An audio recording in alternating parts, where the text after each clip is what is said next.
What's up? Welcome to your Daily Buckeye Blitz for a Thirsty Thursday, June 13th, 2024. Hope you're doing well.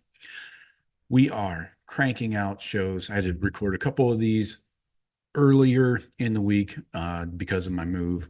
So should be back on and rocking by the weekend, hopefully.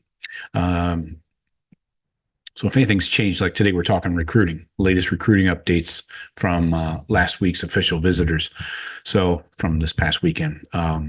So bear with me if something has happened in the 2 days prior to Thursday, but it's the way I got to do it this week. So anyway, please visit thebuckeyecast.com, check out the shop, get yourself something sweet, and check out the video vault.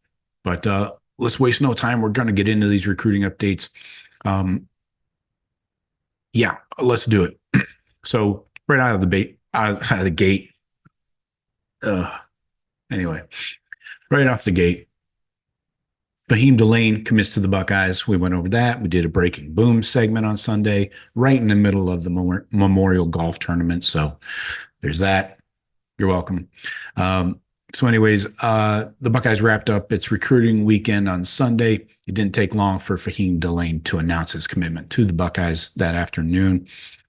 He's commitment number 14, and the Buckeyes have the top ranked class in the country. Again, we go by average recruit ranking, so per recruit average. So let's talk about Quincy Porter. He was one of the headliners in town. The Buckeyes had 10 total official visitors in Columbus for the weekend, but as far as the battle for four-star receiver Quincy Porter goes, the Buckeyes have been right at the top of his list.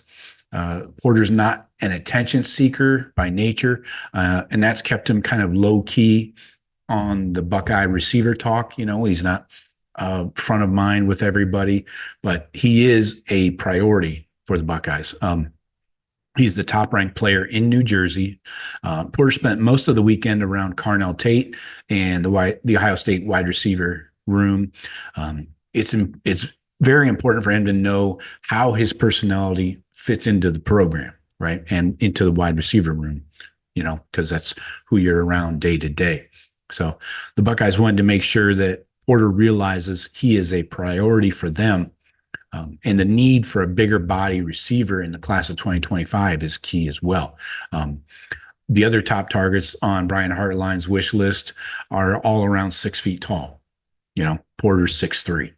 So we do need that kind of Marvin Harrison kind of body style. So there will be some discussions the next few days about what's next for Porter. The Buckeyes should be considered the favorite right now. But even if Porter still makes his planned official visits to the Cheaters and Oklahoma in the next 2 weeks, the Buckeyes still should be considered the favorite. Again, as a receiver, why would you consider going to the Cheaters? They turn around and hand the ball off 90% of the time. I don't see the upside. Unless you like to block. He's a big kid. Maybe he wants to just get out there and block. Kind of doubt it, though. Porter does have a commitment date of July 14th. So usually when they set a date, they know they're going to have their choice, or they may have already made their choice. So the bottom line is Brian Hartline wants Quincy Porter. That's clear. And when Hartline wants somebody, it usually goes well for the Buckeyes. So we'll see how that plays out just over a month. Offensive line. We had a bunch of offensive linemen in. Still some moving parts for Justin Fry, but the Buckeyes leave the weekend feeling very good about where they are with Andrew Stargell, Javon McFadden, and Jackson Lloyd. We do know that what's-his-name committed to Missouri, Henry Fanuku out of Texas. So that happened early in the week. But with Stargell, McFadden, and Lloyd, things are still moving and grooving, I guess. There doesn't look like any commitments coming soon. USC and Alabama are the threats for Lloyd. The Buckeye staff believes it's a two-team race between the Buckeyes and the Crimson Tide. Ohio State would absolutely take Lloyd, regardless of what happens with David Sanders. So The Alabama coaching staff, though, has been recruiting Jackson Lloyd for a long time. So this one's going to be a difficult one.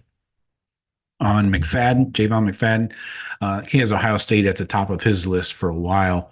It doesn't seem like that's going to change anytime soon. He does have a trip to South Carolina next week. The Cox recruit well in the Washington, D.C. area. So he's also got Florida and Maryland. They're likely to get visits too.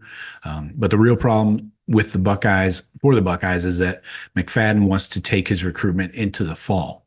So he's stretching this out, and that means he's going to want to take some game day visits, some official visits, So the Buckeyes really have tried to get away from doing game day visits.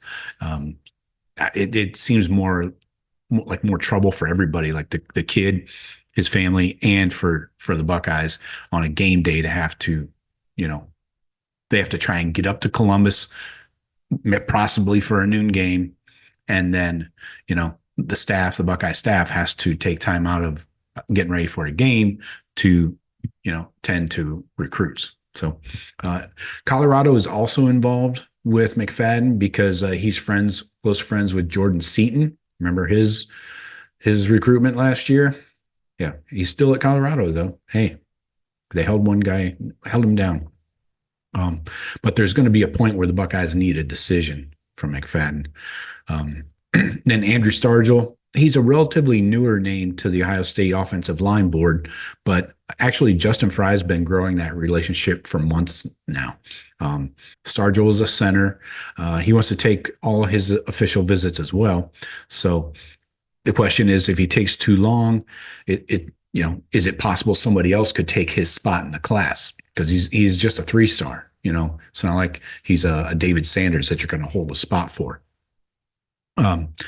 Buckeyes have talked internally last week about Jake Cook. He's from Westerville North.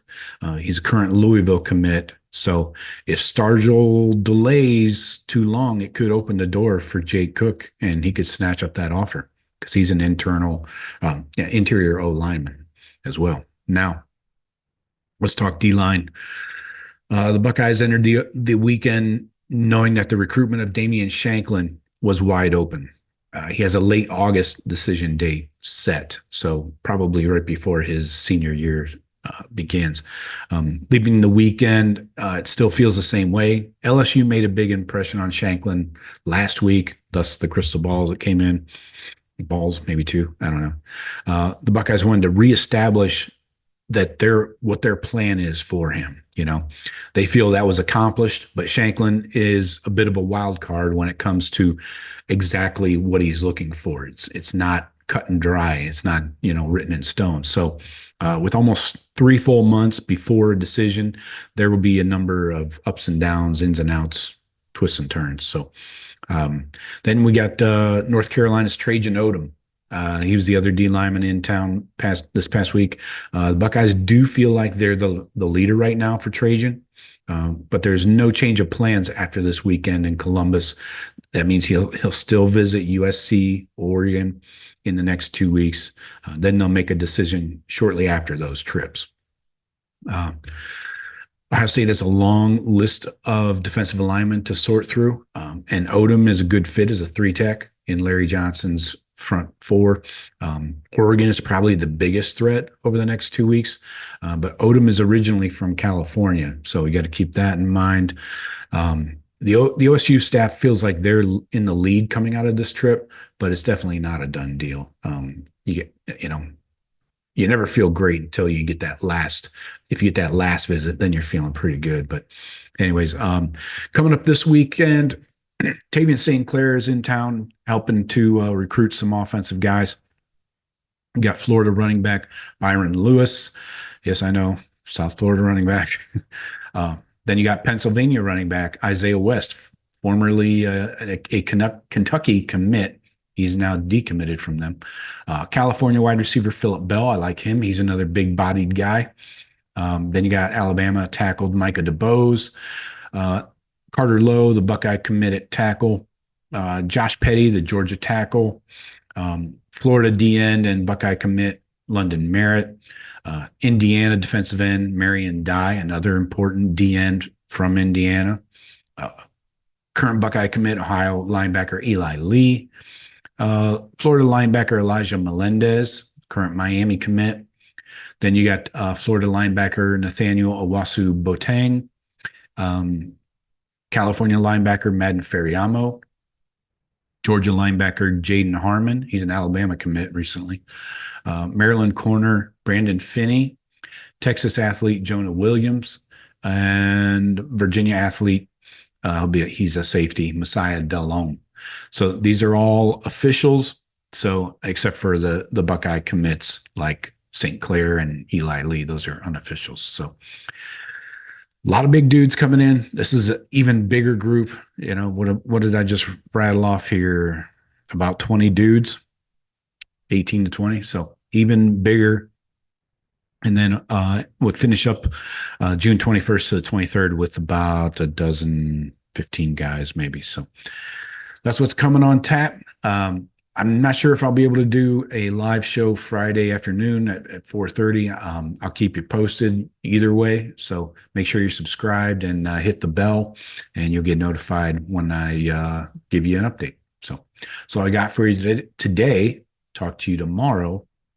Go Bucks.